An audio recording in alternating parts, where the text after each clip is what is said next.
네, 설명 이어가도록 하겠습니다.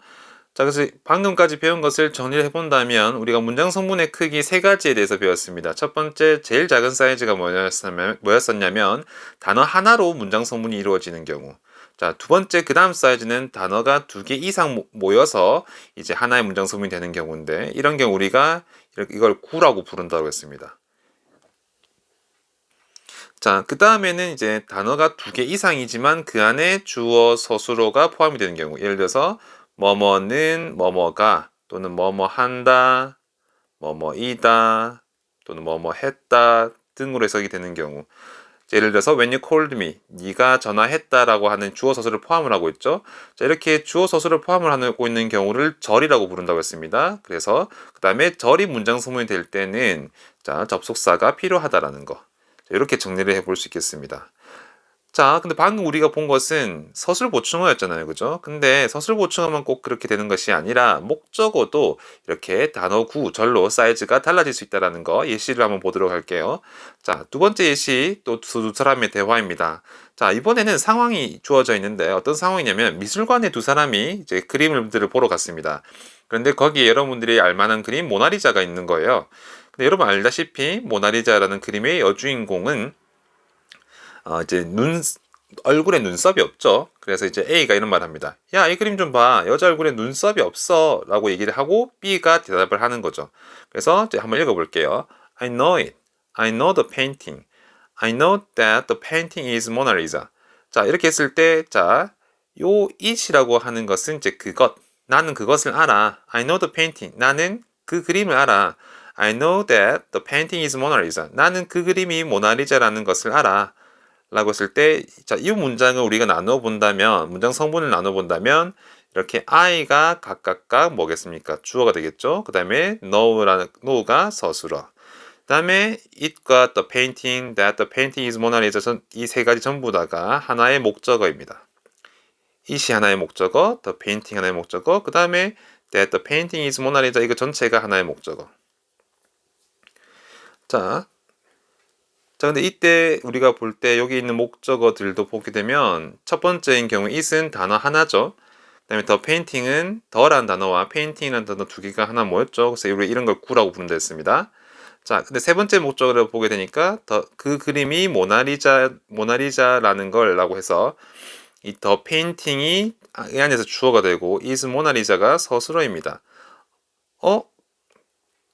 자, 분명히 요 전체가 하나의 목적어라고 했는데 목적어 안에 주어랑 서술어가 또 들어가 있네요. 자, 이런 형태를 우리가 뭐라고 부른다 했냐면 절이라고 한다 그랬죠. 주어랑 서술어를 포함하고 있는 경우를 우리가 절이라고 한다 그랬습니다. 자, 그래서 마찬가지로 목적어도 단어, 구, 절 이런 형태로 커질 수 있다라는 것입니다.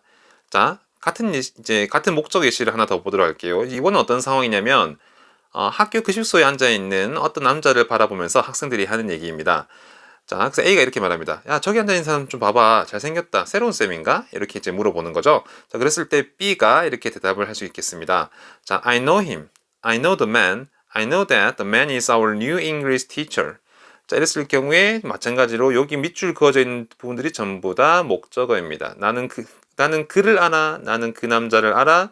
또는 그 다음에 I know that the man is our new English teacher. 그 남자가 우리의 새 영어 선생님이라는 것을 나는 알아. 이렇게 되는 거죠. 자, 마찬가지로 여기서는 힘이라는 단어 하나가 목적으로 이루고 있고, 그 다음에 그 다음 두 번째 문장을 보게 되면 the man이라는 것이 단어 둘, 즉 그래서 구가 이제 하나의 목적으로 이루고 있습니다. 자, 그 다음에 보게 되면 the man이라고 하는 주어, 그 다음에 is our new English teacher이라고 하는 서술어. 그래서 그 남자가 우리 선생님이다. 라는 이렇게 주어와 서술어가 하나로 뭉쳐져서 이것이 목적을 이루고 있습니다. 이런 걸 갖다가 우리가 절이라고 부른다 했습니다. 자, 그래서 우리가 본 것이 이제 두 가지 경우였었습니다. 정리를 해보자면, 자, 서술 보충어와 목적어, 이제 사이즈 세 가지를 배웠죠. 단어, 구, 절 이렇게 세 가지가 있다는 것을 배웠습니다. 자, 근데 마찬가지로 주어도 단어 구절 형태로 커질 수 있다는 것을 같이 한번 보도록 하겠습니다. 자, 마찬가지로 이제 A, B 대화인데 A가 말합니다. 야, 탐이 가수가 됐대. 믿기지가 않아.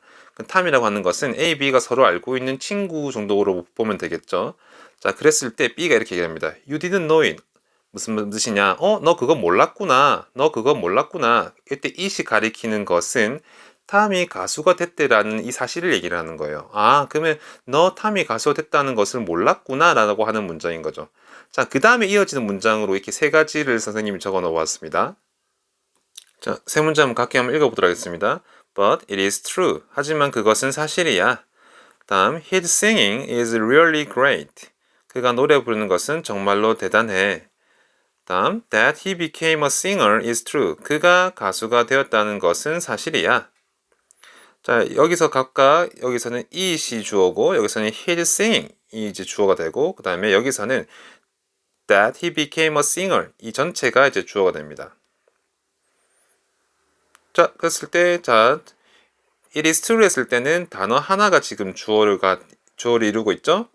그 다음에 두 번째 문장에서는 his singing 그가 노래하는 것이라고 해서 단어가 두 개 이상이 지금 주어를 이루고 있는데 이런 걸 우리가 꾸라고 부른다 했습니다. 자, 그 다음에 that he became a singer is true. 그가 가수가 되었다는 것은 사실이야 라고 했는데 자, 여러분 여기도 보면은 이 안에 he라고 하는 또 조그만한 주어가 있고 became a singer이라고 하는 하나의 서술어가 또 존재하고 있습니다.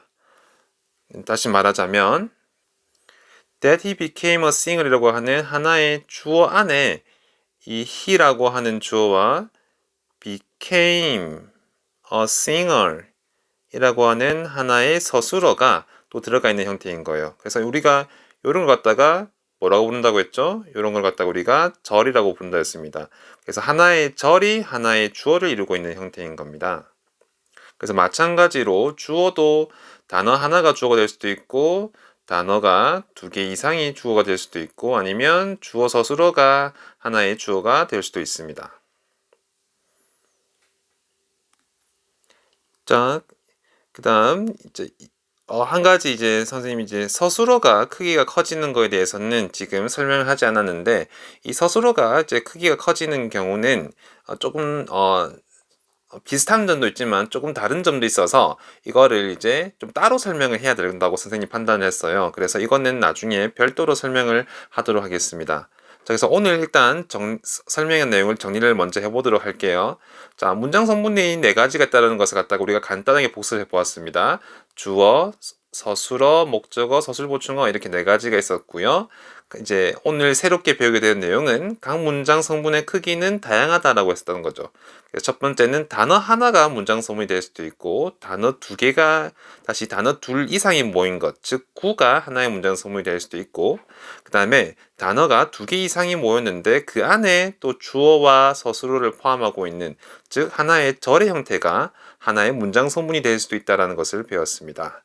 자, 오늘 설명은 여기까지 하도록 하겠습니다.